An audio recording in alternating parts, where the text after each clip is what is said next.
sampai sekarang namanya tasawuf tetap menjadi kajian-kajian yang berkembang.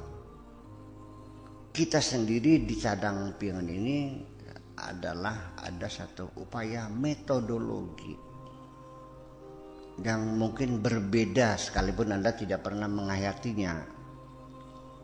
Saya ingin mencoba ilmu tasawuf itu melalui pendekatan rasional dulu, ya kan?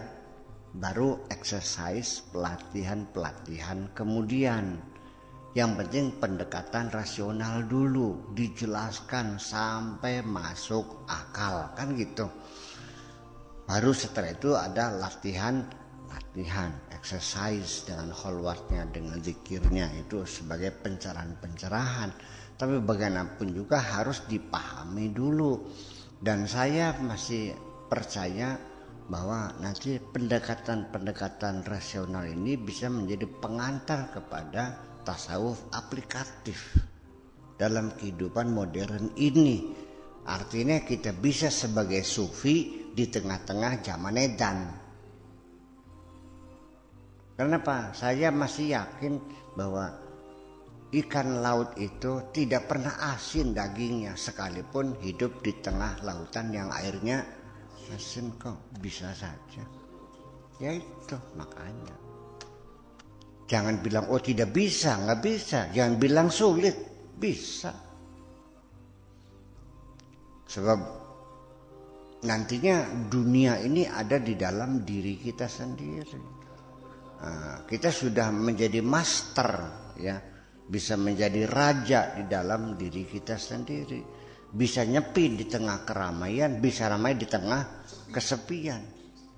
Bisa saja secara fisik kamu berbisnis, buka toko, menjadi agen, grosir. Iya, hatinya Anda sedang berkholwat dengan Allah, kan begitu. Iya, fisiknya saya berceramah dari satu tempat ke tempat lain, pagi, sore, siang, malam berceramah. Tetapi hakikatnya saya sedang menceramahi diri saya. Bisa terjadi kan? Ya seperti itulah kira-kira. Nah, suluk ini adalah tahapan-tahapan orang melakukan latihan menuju kebenaran itu. Artinya bahwa suluk ini walau bagaimanapun pernah saya katakan lebih baik daripada ujug-ujug. Ya, jazab itu adalah ujug-ujug sampai tempat tujuan, dibalangaken Gusti Allah. Ujug-ujug dari wali bae kon lah. Yang lebih aman melalui suluk dulu, minimal bokatan keder ning dalan kah weru dalan balike. Tetapi bagi orang yang tidak suka dengan tasawuf, tetap melihatnya sebagai kebid'ahan, ya mangga, ya apa-apa. Cekelana syariat sing kenceng. Itu saja sudah saya acungkan jempol kalau orang bisa hidup di abad ini bisa cekelan syariat secara kenceng. Itu sudah hebat kok.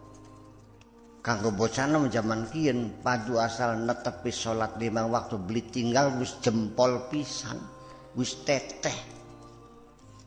Cari bang bapak jen teteh. Apa teteh kok? Hebat. Gus langkah dikirane, langkah wiridane, ya. Assalamualaikum bermakat maning, tapi 5 waktu beli tinggal. Zaman sekian wis paling hebat dewe. Iya. Seperti itu. Jadi artinya bahwa ketika mereka sudah merasa pong, wis ngerasa mentong, wis nihaya, wis tekang wis tekang persitas, ya wis gak apa-apa maka. Ana maning sing ngrasane masih sorbe ya boleh apa-apa. Nah, oke. Bayyana Syekh al-aqsama salasa tatmiman litaksim. Fadilatu Syekh al-muallif di sini menjelaskan 3 bagian itu tatmiman litaksim, untuk memberikan penjelasan lebih luas tentang pengkategorian itu. Fa asyara ila anna asla taksim faqal ila asli taksim. Jadi beliau mengisyaratkan bahwa landasan pengkategorian itu sebagai berikut. Faqal in kanat ainul qalbi tanzuru annallaha wahidun fi minnatihi fasyari'atu taqtadi alla budda min syukri khaliqatihi. Pertama ialah bahwa apabila mata hati kita ini telah mampu melihat, in kanat ainul qalbi tanzuru annallaha wahdahu fi minnatihi, apabila mata hati kita telah mampu melihat bahwasanya Allah sendirian, hanya Allah saja ya yang memberikan anugerah ini. Semua kenikmatan berasal dari Allah.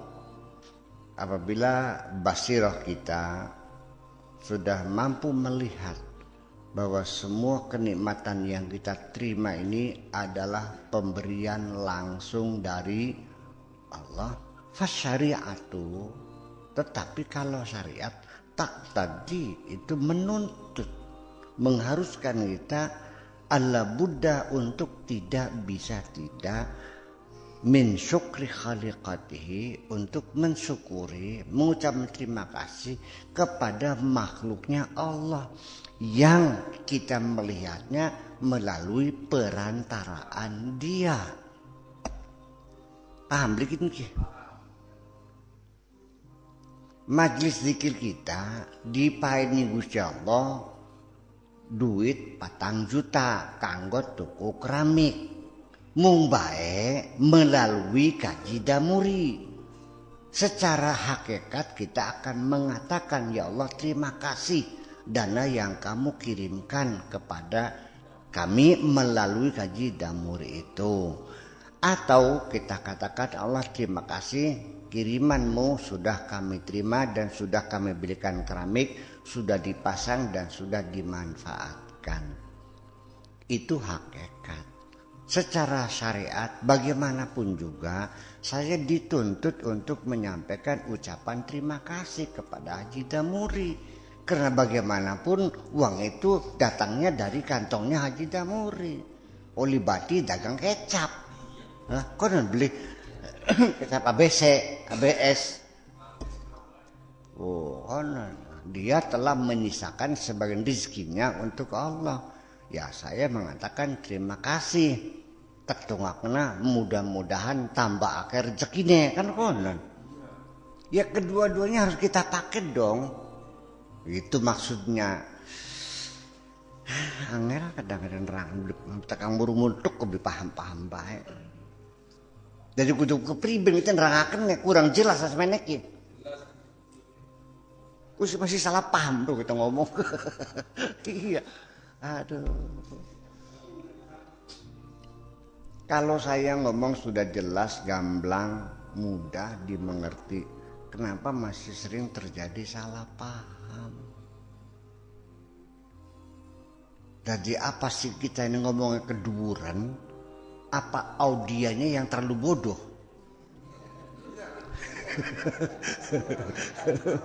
Non, tapi saya tetap juga masih mawas diri. Jangan-jangan saya ngomongnya keduren, jangan-jangan gitu. Nah sekarang Anda yang memberikan testimoni kepada saya, keduren tapi saya ngomong ke. Oh sedang. Nah itu persoalannya. Saya sudah banyak belajar dan alhamdulillah Allah mendidik saya sehingga saya bisa menjelaskan tasawuf yang sangat mendalam ini menggunakan bahasa lokal yang sangat sederhana ini. Malah sebagian orang ada yang menyanjung saya, Buya Sakur hebatnya, kok bisa menerangkan hal ini dengan bahasa yang begitu mudah, anak. Iya kan? Bisa kan gak sih? Iya, ada gitu. Kami tidak mampu menerangkan seperti itu tuh, karena sangat sulitnya. Ya saya kira itu bukan karena saya bisa, tapi lagi diberi. Bakal bisanya dicukut mandi beli. Bakal bisa beli ben. Ya bulannya bakal langka bisanya ya nyembur beli kon enggak. Nyembur beli bakal. Nyembur bakal stok bisanya karena nyembur ya beli. Itu pengertiannya. Kultu cari lagi.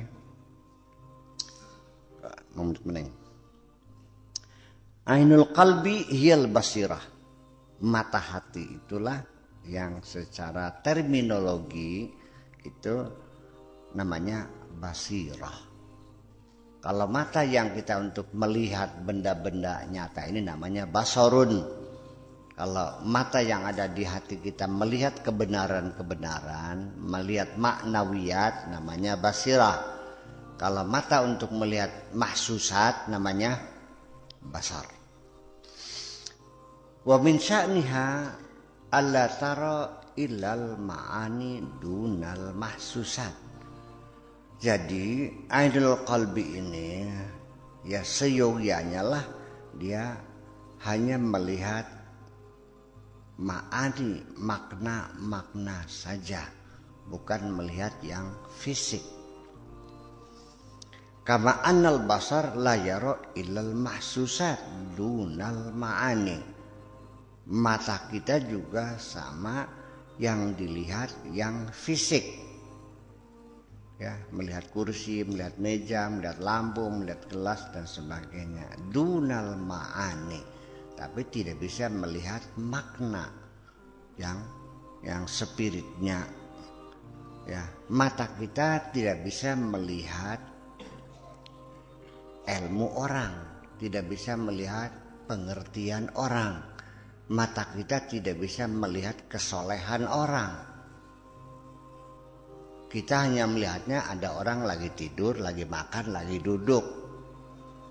Ya kan begitu.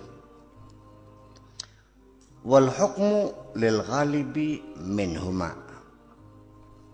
Putusannya ya akhirnya siapa yang menang di antara keduanya, siapa nanti yang bisa menguasai, ya siapa yang menang saja.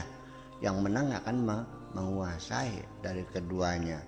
Apakah basarnya, apakah basirahnya yang menang dalam pertarungan. Faman ghalaba basaruhu ala basiratihi, orang yang unggul matanya mengalahkan basirah, la yara illal hissa, yang dilihat hanya fisiknya saja. Artinya ketika ada orang laki-laki mau ngelamar anak perempuan kita, karena yang menang matanya ya dilihat mobilnya merek apa, atasnya apa, sepedanya apa, kerjanya apa, gajinya berapa, kaya atau miskin, sawah pirang hektar, sapine pirang puluh, itu yang dihitung, yang bisa dilihat mata. Karena tekanan nunggang baby band, ora tas presiden, ecolak, kacamatanya riben, ya wis diterima. Tentang kesolehannya, sembayang tak beli, puasa tak beli, wong Islam tak duduk, ya beli kedeleng. Maka diterima. Barang sing teka santrine kita nganggo bakyak, topongnya ambles, melakukannya longlona, tekluk, yang santung disantap. Apa disantap? Ya iya. Ya kenapa? Kesolehannya tidak dilihat karena mata dia tidak bisa melihat kesolehan santri saya. Ngaji semono pinter beli kedelang nyong mata mah beli bisa ndelang kepinteran ngaji. Mata mendelengnya jamnya Rolex yang harganya 25 juta gold plated. lapis emas. Ya, mobilnya Rolls Royce yang harganya 6 miliar. Rumahnya gedong, itu yang dilihat. Anak ini uangnya hasil korupsi, nggak bakal dilihat. Seperti itu kan persoalannya. Wahwal ghafil, kun arane wong kumprung, wong lalai, wong bego, gopilku bego. Ini kena anak desa gopil, gopalak. Ning di ning di gopalak kok. Bu asal priben gopalak.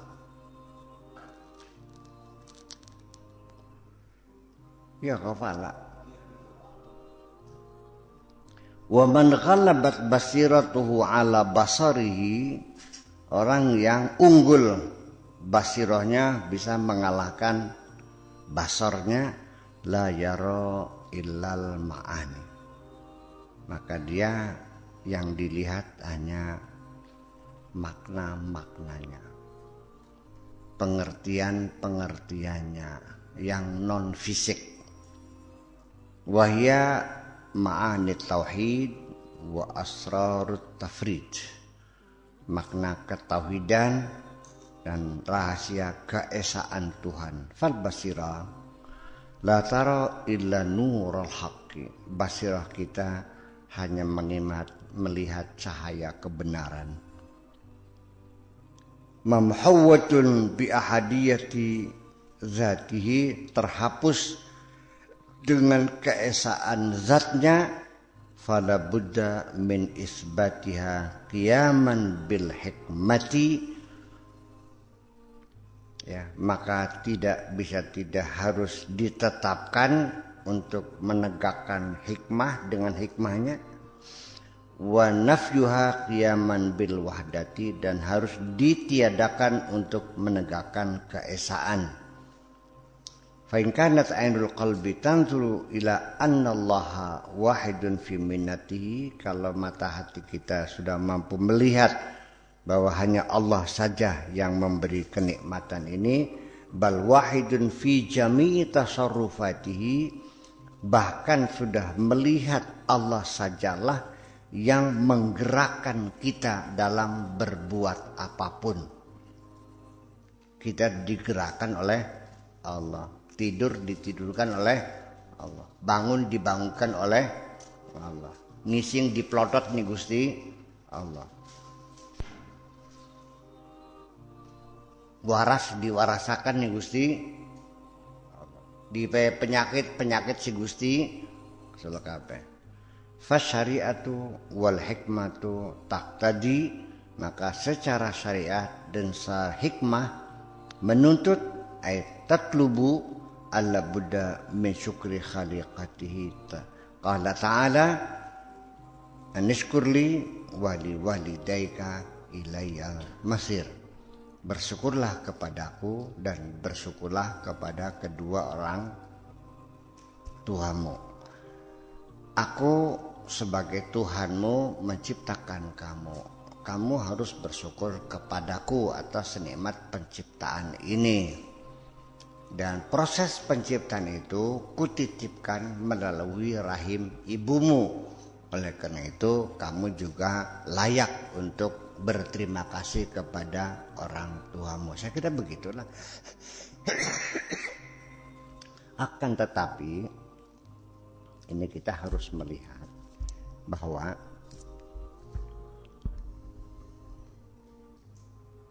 dasarnya apa? Mensyukuri orang tua itu. Ini poin penting. Dasarnya apa? Kamu menghormati orang tua, mensyukuri orang tua. So, jawaban dingin.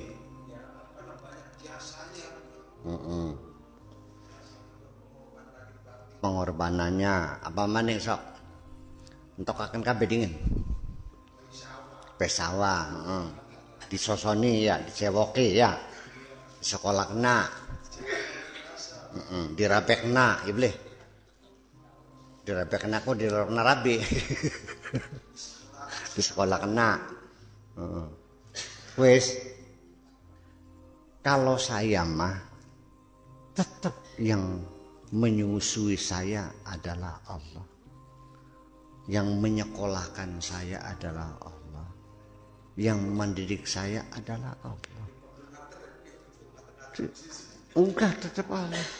Saya tidak melihat, semuanya adalah Allah. Adapun alasannya kenapa saya harus berterima kasih kepada orang tua, ya karena disuruh oleh Allah.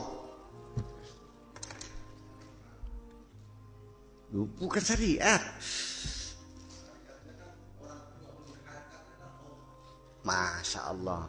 Saya mengatakan alasannya apa kamu bersyukur kepada orang tua. Kan dengan jasanya, kebaikannya. Kalau saya mah tetap jasa itu saya melihatnya dari Allah.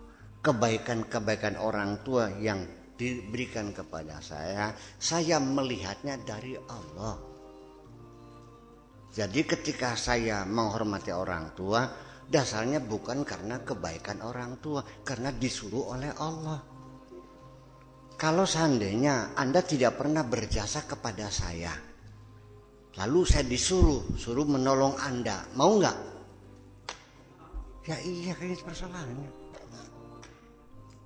Kalau dasarnya adalah karena kebaikan orang tua, maka Anda akan terjebak. Tidak bisa menolak permintaan orang tua. Kakwilat akhirnya. Iya kan? Sedangkan ketika orang tua Anda menyuruh sesuatu kemusyrikan yang melanggar aturan Allah, maka Allah melarang Anda nurut sama orang tua. Berarti bukan karena kebaikan orang tua, hanya saja karena apa? Perintah Allah. Jadi nggak ada urusan. Nah sekarang kalau seandainya orang tua kamu tidak pernah berjasa, karena bapak kamu pun, ini contohnya aja, bapak kamu itu mengawini ibu kamu dalam keadaan hamil, ditinggal pergi, kawin lagi sampai kamu lahir, bapak kamu tidak pernah ngurusin kamu. Menghormati bapak enggak kamu? Ya tidak ujungnya kan. Tapi kalau yang kita pakai dasarnya perintah Allah, tidak ada urusan bapak baik, bapak tidak baik, bapak yang berjasa, bapak yang tidak berjasa, dia bapak kita tetap kita hormati. Kan begitu bedanya. Ini kan persoalan sedikit sekali bedanya. Saya ngurusin anak santri, ya kan, sampai menyita waktu saya dari berpelukan dengan anak saya, ya kan, dari bermesra dengan istri saya, waktu tersita ngurusin anak santri. Bahkan sebagian besar uang saya untuk kepentingan pondok. Apa jasa mereka kepada saya? Ya nggak ada. Hanya karena saya disuruh Allah, ya saya siap. Itu aja kok. Ini sedikit konsepnya. Makanya wa in jahadaka ala an tusyrika bi ma laysa laka bi ilmun fala tuti'huma. Tidak boleh ditaati orang itu ketika dia ngajak yang enggak benar. Akan tetapi wa sahibhuma fid dunya ma'ruf. Tetap saja kita dengan orang tua ya harus baik-baik saja dong.